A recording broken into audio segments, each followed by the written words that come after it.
Good afternoon, everybody. Thank you for joining me today. My name is Jennifer Rodriguez. I'm the Director of Sexual Assault Services for Quigley House, and I appreciate you joining me for this workshop. I want to give a big shout out to Allie, our administrative assistant, who was nice enough to make us our Quigley House Teen Dating Violence Awareness shirts. Today, the topic that I'll be talking to you about is health and wellness, and how health and wellness plays into having a healthy relationship. Wellness can be described in six different content areas. There are your spiritual values and your ethics, your emotional wellness, occupational wellness, intellectual wellness, social and community environment wellness, and your physical fitness. Today, we're just going to briefly describe what some of those are and ways that you can build your health through certain activities. So we're going to start off with your physical well-being. A good tip is to exercise. Make sure you're practicing personal hygiene. Take a 30-minute walk during the day. You can also pair that up socially to partner with somebody and go on walks as well. Eating healthy is critically important to your physical well-being. We know for a fact that food can be healing to the mind and the body. So staying ahead of your immunohealth is important as well, which is what helps you be able to fight off disease and infection. Don't skip meals. That's very important. Oftentimes we get rushed in the daily hecticness of life, or we just don't feel like eating. Sometimes we worry about being overweight and we think that skipping meals will be healthy for us. It's not. So we don't want to skip meals. Avoid overconsumption of drugs and alcohol. Again, everything in life is about moderation. We don't want anybody consuming drugs and alcohol who's not of age either. So being mindful of that and making sure that you get enough sleep. That's also critical to your physical well-being. For your emotional well-being, we want to try to maintain a positive attitude and help when problems arise. You always want to be part of the solution and not part of the problem. Discover your personal stress relievers. Learning who you are and what you like is really important, and also learning what helps you manage your stress. Find someone that you trust who you can openly share your feelings with. If you need to talk, you can always call Quigley House's helpline. We're more than happy to listen to what's going on and help give you the best direction possible. If something is really heavy, seek professional help. Again, Quigley House is always here. Guidance counselors are available at school, talking to your parents. Those are all critical members of your emotional well-being. And even if you're having a bad day, if you smile, that oftentimes helps. Our external brings up our internal. So again, sticking with that positive attitude is really important. Talking about our social well-being, we want to make sure that people get involved. Human beings are social creatures, and so we feel our best when we're together and connected to other people.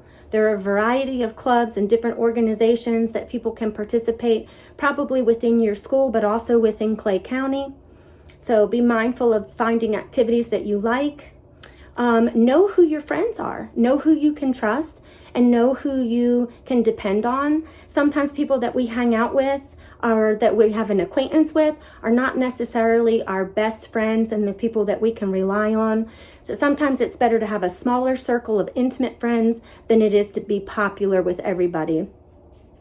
Recognize when you are in an unhealthy relationship. That could be with a friendship, or it can be with a family member. Being a well-balanced, healthy person helps you be able to identify those unhealthy relationships, because you're already aware of your self-worth and your importance, and you're taking care of yourself. We're going to talk more about boundaries towards the end of this video, but that's a part of your healthy social and emotional health. Make sure that you have a balance between your social life and your academic life or your professional life. Sometimes we promote in this society to have really great work ethic and work so hard and sacrifice everything for work, and that's not really healthy. Again, you want to have a balance and you want to be moderate in all things that you do, including school and including friends. Spiritual health, that can look very different for different people. Some people turn towards religion while other people turn towards other forms of spirituality. But sometimes just finding a quiet place where you can spend time every day, taking a moment to reflect yourself. It's going to sound weird, but contemplating the meaning of life and trying to figure out what is really important to you or what's really important in this life can definitely make a big difference. If you are religious, study the religion and practice the religion. Learning about the theology can oftentimes help you become more connected. Spend time appreciating the world around you. That's really important. It's often easy in a hectic world to take a lot for granted. And sometimes just going outside and valuing the space that you live in and valuing the area around you, that's really important. That also can affect your emotional well-being. But taking that time for you is really important. And then we're going to talk about one that we don't often hear about, which is our intellectual health. Your intellectual health really focuses on keeping your mind going and being interested in different types of things. So, for example, keeping up on current affairs, knowing what's in the news, knowing how that affects the greater society. Those things really can have a profound impact on your intellectual well-being. If you're going to school, take school seriously.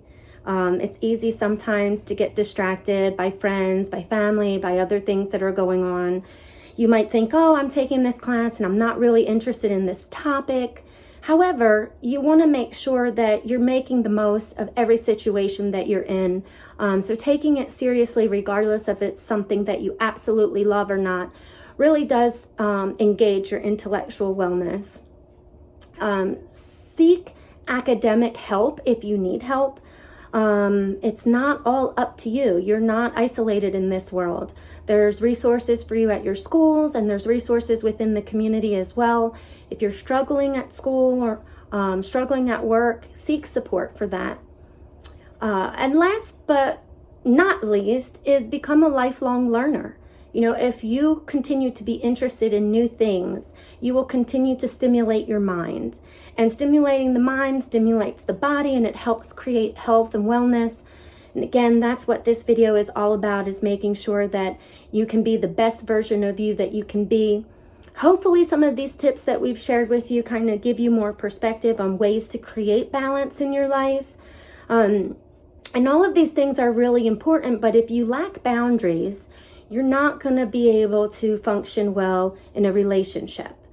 Obviously, your emotional well-being and your physical health, intellectual health, they all play into you having a healthy relationship, right?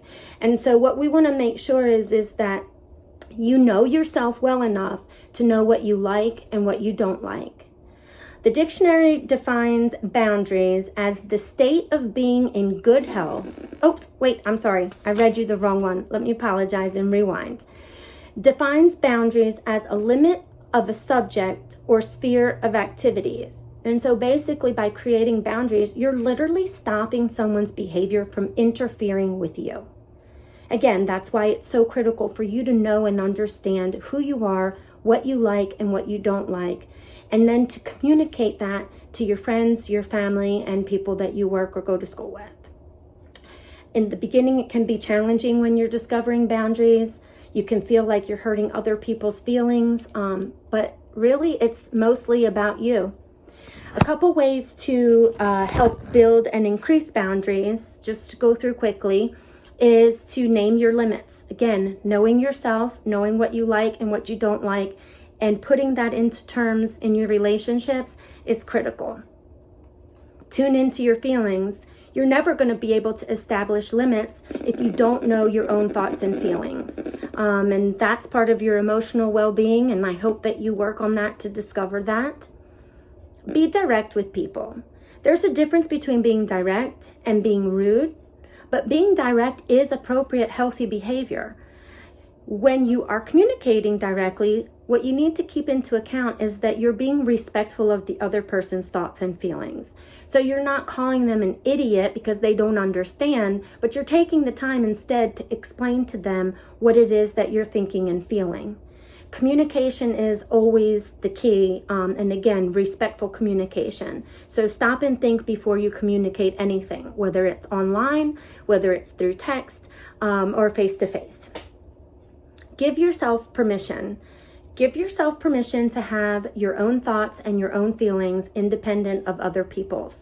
It's okay that we do not all think alike. We obviously all do not feel alike, and we experience life differently. Therefore, we should not be holding back because other people may not like what we're doing. Again, as long as it's respectful, it falls within that realm of healthy behavior. Practice self-awareness. There are a lot of people that you meet and sometimes you think, wow, like this person has no idea that they're being inappropriate. They don't know that they're annoying everyone, and they don't know that they're being disrespectful. It's critical that you take time in your life to learn about your thoughts and feelings, and then to become aware of how your behavior affects other people. We do not exist alone. Each of us impacts our society, our friends, our family, our community in everything that we do. So have that self-awareness so that you can be, again, a healthy person that's part of the solution and that's not contributing to the problem. Part of being self-aware is considering your past and your present. And that helps you figure out what you want your future to look like. Some people come from difficult situations, abuse, neglect, mental health issues. Those are not things that define who we are as people. They're experiences that we've had. And so by working on being healthy, you can reflect on that and identify what you want your future to look like. Again, helping define what is healthy behavior and what's not healthy behavior. And helping surround yourself with people that obviously are important, and that are also healthy. Make yourself a priority. Now, that does not give you permission to be selfish, although some people look at it that way. Unfortunately, they are not healthy. But making yourself a priority just means that you are aware of your thoughts and feelings, and you're operating through yourself as being important. You cannot take care of other people if you're not taking care of yourself. And so always making yourself a priority, again, in a respectful manner. When something comes up, if you're having a difficult time, it is critical in creating boundaries to help seek support.